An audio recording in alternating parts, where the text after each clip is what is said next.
Everyone, मैं Sant Kumar Meena, assistant professor, government college Mandapiya. आज हम बिजनेस इकोनॉमिक्स का फर्स्ट चैप्टर स्टार्ट करते हैं। आज पढ़ेंगे हम डेफिनेशन ऑफ इकोनॉमिक्स के बारे में। सबसे पहले जान लें कि इकोनॉमिक्स होता क्या है। इकोनॉमिक्स अर्थशास्त्र दो शब्दों से मिलकर बना है, आइकू एवं नोमस। इन दो शब्दों का मतलब होता है गृहस्थी के सहयोग का नियम। इसको विस्तार से समझें तो जिस प्रकार एक गृहिणी अपनी सीमित इनकम से किस प्रकार घर का खर्च चलाती हैं, जिससे कि उनका घर खर्च भी चल जाए और बचत भी हो जाए, वही नियम या वही कंसेप्ट समाज में फॉलो किए गए और फिर उसी को पूरी देश की इकोनॉमी पे, पूरी देश की अर्थव्यवस्था पे लागू किया गया। अर्थशास्त्र की जो डेफिनेशंस हैं वो अलग अलग समय में अलग अलग अर्थशास्त्रियों द्वारा दी गई। सबसे यहाँ हम पढ़ेंगे अर्थशास्त्र जो अलग अलग डेफिनेशन दी गई थी वो किन किन के अर्थशास्त्रियों द्वारा दी गई और उन्होंने किस किस बात पे फोकस दिया। परिभाषाओं की बात करें तो इकोनॉमिक्स की जो टोटल परिभाषाएं हैं उनको 5 प्रकार से डिवाइड किया गया है। धन प्रधान संबंधी परिभाषा, कल्याण प्रधान, दुर्लभता प्रधान, आवश्यकता विहीनता और विकास केंद्रित परिभाषा। यहाँ से डायरेक्टली बड़ा क्वेश्चन भी बन सकता है और या फिर इंडिविजुअल लघुतरात्मक क्वेश्चन बन सकता है। सबसे पहले बात करते हैं धन प्रधान परिभाषा की। 1776 में वेल्थ ऑफ नेशन आई थी। एडम स्मिथ की बुक का नाम था वेल्थ ऑफ नेशन। धन संबंधी परिभाषा के समर्थक थे एडम स्मिथ, वॉकर, जेबीसे। धन संबंधी परिभाषा इकोनॉमिक्स की क्या कहती थी या क्या परिभाषा है। धन से रिलेटेड जो परिभाषा थी ये इस प्रकार थी कि अर्थशास्त्र वह विज्ञान है जो राष्ट्रों के धन के कारणों तथा उसकी प्रकृति की जांच करता है। इसके अंतर्गत मानव की आर्थिक क्रियाओं का अंतिम उद्देश्य धनोपार्जन ही समझा गया। यानी जो भी क्रियाकलाप किए जाते थे उनका उद्देश्य केवल धन प्राप्त करना समझा जाता था। इसके अंतर्गत ये जो परिभाषा दी गई थी ये वॉकर के द्वारा दी गई थी। एडम स्मिथ ने जो परिभाषा दी थी वह यह थी कि अर्थशास्त्र धन का विज्ञान है। उन्होंने सॉफ्ट एंड स्वीट परिभाषा दी थी कि अर्थशास्त्र धन का विज्ञान है। इस परिभाषा में सारा फोकस धन पे दिया गया और सभी क्रियाओं का जो भी आर्थिक क्रियाएं हैं, उपभोग, उत्पादन, विनिमय, वितरण, जो भी इकोनॉमिक एक्टिविटीज़ हैं उनका अंतिम उद्देश्य धनोपार्जन को ही माना गया। ये परिभाषा थी धन संबंधी परिभाषा। धन संबंधी परिभाषाओं की आलोचना किस प्रकार की गई, यह परिभाषा काफ़ी समय तक प्रचलित में रही थी। इसकी आलोचना 3 बिंदु के द्वारा अपन कर सकते हैं। पहला, धन को अत्यधिक महत्व। जो अर्थशास्त्री थे उन्होंने धन को अत्यधिक महत्व दिया इस परिभाषा में, यहाँ तक कि वे इसे जीवन का साध्य, गोल ऑफ लाइफ समझ बैठे। यानी वो इसको साध्य ही मान बैठे धन को ही, जबकि वास्तव में साध्य तो मानव कल्याण है, धन तो केवल साधन मात्र हैं। यहाँ ये बताना चाह रहे हैं कि धन अंतिम लक्ष्य नहीं होना चाहिए, अंतिम लक्ष्य मानव का कल्याण होना चाहिए। इस वजह से इन्होंने इसकी आलोचना की। दूसरा आलोचना का बिंदु है अर्थशास्त्र का संकुचित क्षेत्र। इस परिभाषा से स्पष्ट होता है कि अर्थशास्त्र में केवल मानव की धन कमाने एवं उपयोग करने संबंधी क्रियाओं का ही समावेश किया गया है। इस वजह से इसका क्षेत्र सीमित हो गया है। और तीसरा कारण है आर्थिक मानव की कल्पना अनुचित। इस धन संबंधी परिभाषा के पक्षधर जो समर्थक थे उनका मानना, उन्होंने एक ऐसे आर्थिक मानव की कल्पना कर दी जो धन कमाने व स्वहित की भावना से प्रेरित होकर ही काम करता है। उसकी स्वहित की प्रेरणा से ही की गई क्रियाओं से सामूहिक हित की वृद्धि होती है। इस मिथ्या का ऐतिहासिक अर्थशास्त्रियों ने जोरदार खंडन किया। स्वहित हमेशा सामूहिक हित की वृद्धि नहीं करता और न मनुष्य हमेशा धनोपार्जन एवं स्वार्थ भावना से प्रेरित होकर कार्य करता है।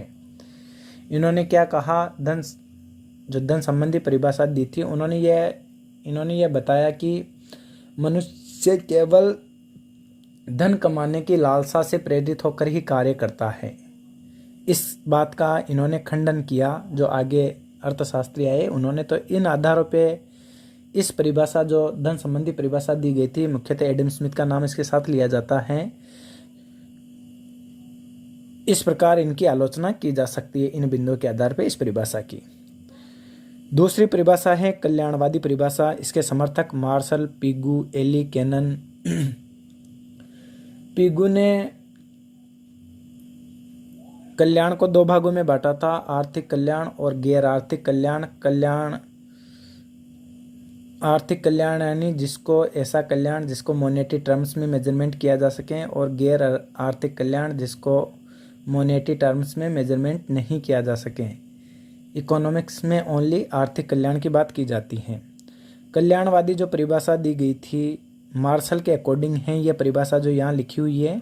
मार्शल का क्या मानना था? मार्शल कहते थे कि अर्थशास्त्र मानव के साधारण व्यावसायिक जीवन संबंधी क्रियाओं का अध्ययन है।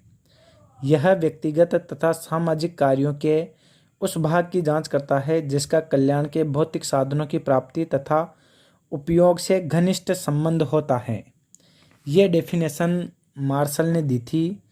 मार्शल की जो परिभाषा थी, कल्याणवादी परिभाषा थी, इसकी क्या विशेषता रही, क्या इसमें गुण हैं, इनकी बात करें तो मार्शल की परिभाषा का पहली विशेषता है अर्थशास्त्र के अध्ययन का प्रधान विषय मनुष्य है।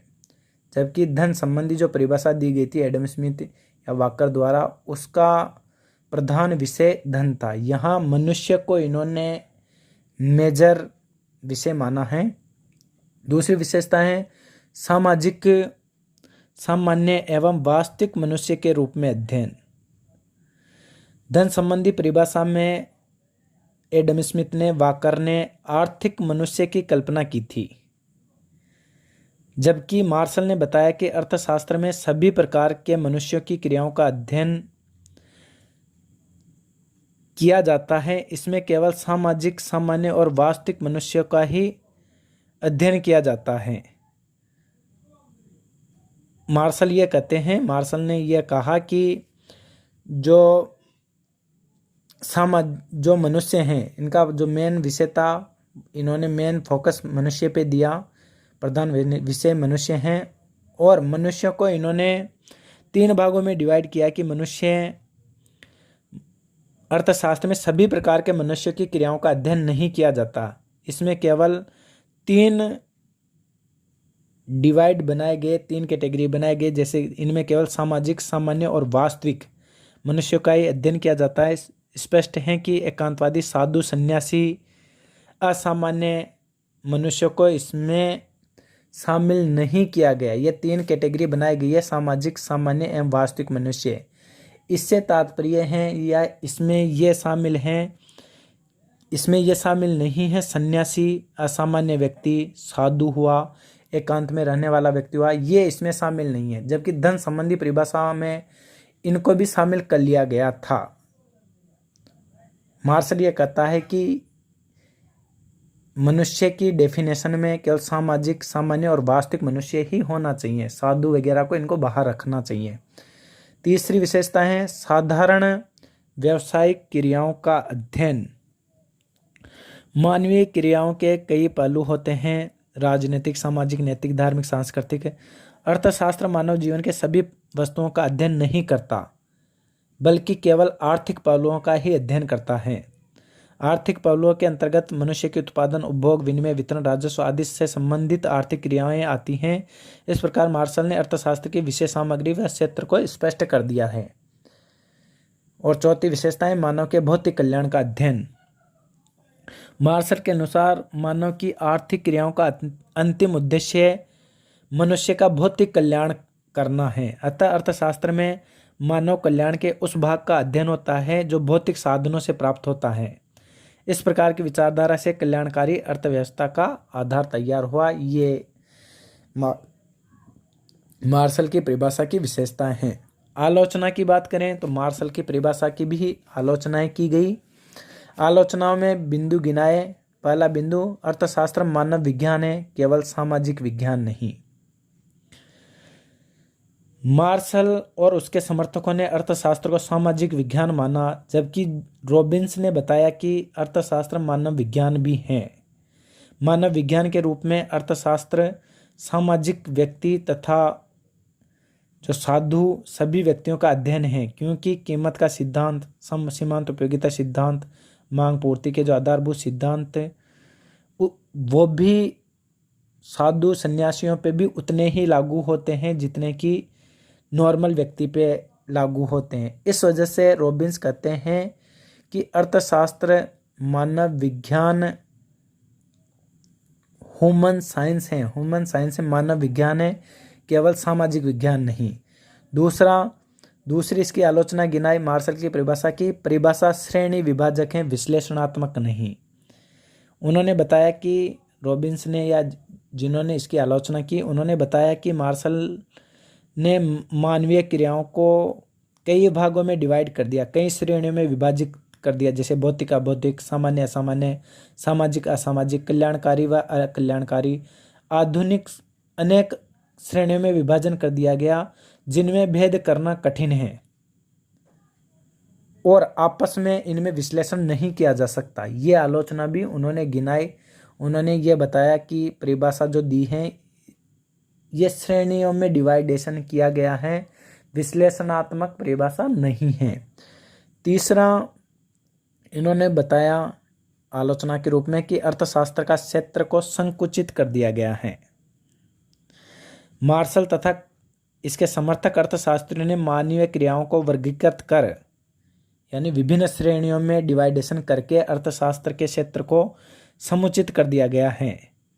अर्थशास्त्र के में अभौतिक साधनों की प्राप्ति, उपभोग, असामाजिक, असाधारण, अनार्थिक क्रियाओं के अध्ययन की उपेक्षा कर अर्थशास्त्र के क्षेत्र को संकुचित करना उपयुक्त नहीं लगता या नहीं होना चाहिए। ये विरोधी जो आलोचना करने वाले थे उन्होंने बताया। नेक्स्ट डेफिनेशन है, तो इन बिंदुओं के आधार पे मार्शल की डेफिनेशन या कल्याणवादी जो डेफिनेशन थी उनकी भी आलोचना की जा सकती है। नेक्स्ट है दुर्लभता संबंधी परिभाषा, सीमितता संबंधी परिभाषा। इसका समर्थक रॉबिन्स व लर्नर था, मुख्यतः रॉबिन्स को ही माना जाता है 1932 में एक बुक आई थी, an essay on the nature and significance. इसमें रॉबिन्सन ने इकोनॉमिक्स को डिफाइन किया है। रॉबिन्स के अनुसार अर्थशास्त्र वह विज्ञान है जो मानव व्यवहार का अध्ययन साधनों व वैकल्पिक उपयोग वाले सीमित साधनों के संबंध में करता है। ये डेफिनेशन थोड़ी हार्ड एंड ऐसी हैं, टेक्नोलॉजी की दृष्टि से हार्ड लगती हैं। अर्थशास्त्र, दोबारा रिपीट करता हूँ, अर्थशास्त्र वह विज्ञान है जो मानव व्यवहार का अध्ययन साध्यों व वैकल्पिक उपयोग वाले सीमित साधनों के संबंध में करता है। इसी को मैं विस्तार से बताऊं तो अर्थशास्त्र वह विज्ञान है जिसके अंतर्गत सीमित साधनों को विभिन्न वस्तुओं पर इस प्रकार खर्च किया जाता है कि एक उपभोक्ता को अधिकतम संतुष्टि, एक उत्पादक को अधिकतम लाभ, उत्पादक का दो या विक्रेता का दो उसको अधिकतम लाभ और समाज का अधिकतम कल्याण हो, ऐसा सेटअप होना चाहिए। उसी को इकोनॉमिक्स कहा गया है। रॉबिन्स ये बताना चाहता है। ये थोड़ी टेक्नोलॉजी की दृष्टि से या टेक्निक दृष्टि से हार्ड डेफिनेशन है। रॉबिन्स परिभाषा की विशेषताएं की बात करें तो पहली विशेषताएं हैं अर्थशास्त्र एक मानव विज्ञान है। जैसे ऊपर स्पष्ट है, इन्होंने आलोचना के टाइम भी बताया था कि अर्थशास्त्र सामाजिक विज्ञान ही नहीं बल्कि मानव विज्ञान है। दूसरी इसकी विशेषता परिभाषा विश्लेषणात्मक है। इसकी परिभाषा इन्होंने विभिन्न श्रेणियों में विभाजन नहीं किया, इस कारण से इसका विश्लेषण किया जा सकता है। तीसरी, अर्थशास्त्र एक विशुद्ध वास्तविक विज्ञान है। विशुद्ध वास्तविक विज्ञान का मतलब इसमें दोनों का सामंजस्य नहीं है। अगर आदर्श विज्ञान की बात आए तो आदर्श विज्ञान में कला व विज्ञान के आधे आधे गुण सम्मिलित होते हैं। वास्तविक की विज्ञान यानी वास्तविक विज्ञान, ओरिजिनल केवल उसमें विज्ञान के गुण ही शामिल हैं। आलोचनाओं की बात करें तो पहली आलोचना है, और भी कई बिंदु हैं इसकी विशेषताओं के, जैसे अर्थशास्त्र का इसका सार्वभौमिक प्रयोग है, क्षेत्र का विस्तार इसने बताया है। आलोचना की बात करें, पहली आलोचना है अर्थशास्त्र उद्देश्यों के बीच तटस्थ नहीं।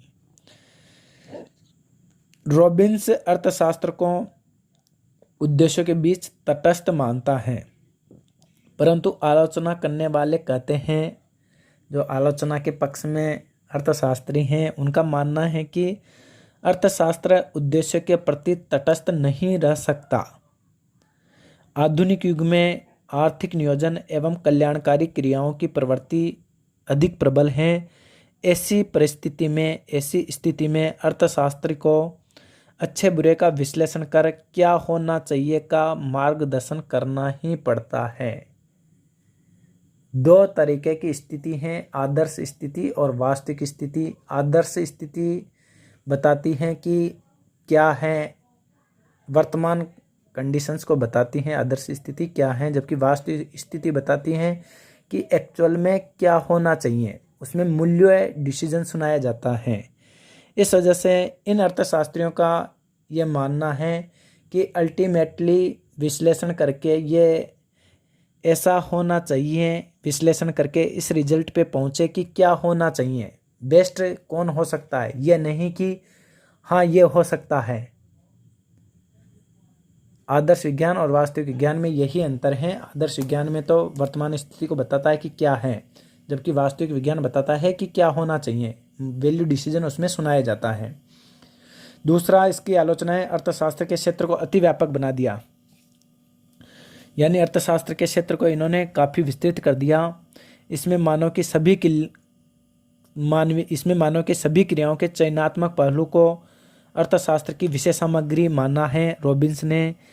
इससे अर्थशास्त्र का क्षेत्र अनावश्यक रूप से व्यापक हो जाता है, जिसमें आर्थिक सिद्धांतों का प्रतिपादन, समस्याओं का विश्लेषण, विवेचन और ज़्यादा विस्तृत हो जाता है अर्थशास्त्र का क्षेत्र। तीसरा, परिभाषा स्टैटिक है। रॉबिन्स साधनों को दिए हुए मानकर चलता है।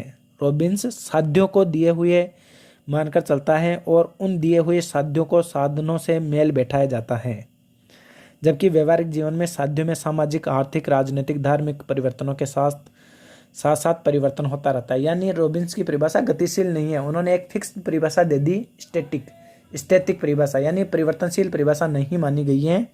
और नेक्स्ट टाइम पूर्ण रोजगार की मान्यता गलत, जो रॉबिन्सन मान के चलता है कि पूर्ण रोजगार इकोनॉमी में पाया जाता है, ये इसकी मान्यता गलत है। तो इस प्रकार की ये डेफिनेशन है, 2 डेफिनेशन रही, वो नेक्स्ट क्लास में पढ़ेंगे। थैंक यू, धन्यवाद।